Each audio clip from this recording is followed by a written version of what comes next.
Výzva. Ako zviditeľniť masážny salón, ktorý si nemôže dovoliť veľkú mediálnu kampaň ani obrovské zľavy na zľavových portáloch. Riešenie. Vymysleli sme originálnu akciu, ktorá dostala salón do médií. Zadarmo. Insight. Po zime sa na bratislavských cestách objavilo viac ako 8 000 výtlkov. Výtlky sa stali top témou v médiách. Vodiči sa sťažujú na zvýšený stres a napätie v ramenách. Kreatívna idea. Spojme výtlky s masážmi pre vodičov.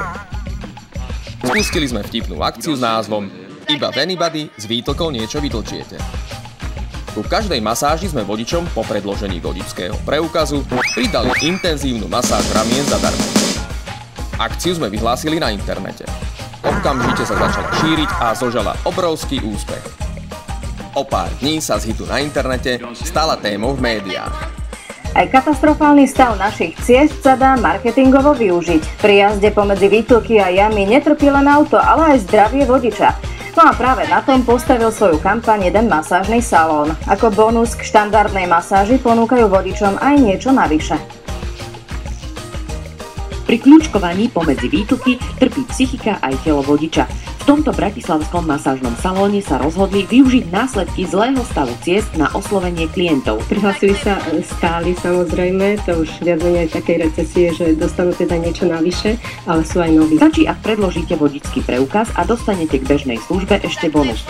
10 minút intenzívnej hĺbkovej masáže ramien navyše. Som šoférka a tiež chodím po tých výtlkoch, takže mi to veľmi dobre padne. Najprv to bol len odhad, ale skutočne sa ukázalo, že naozaj, že je tam tá spazma na tej krčnej chrbtici. Bonusovú masáž pre vodičov chcú poskytovať dovtedy, kým z ciest nezmiznú výtlky a jamy. Získali sme zadarmo mediálny priestor v hodnote 17 915 eur, čo je viac ako dvojnásobok ročných tržieb salónu Anybody. A počet klientov salónu vzrástol o 34%. S nulovými mediálnymi nákladmi a bez toho, aby salón ponúkol čo i len percento zľavy.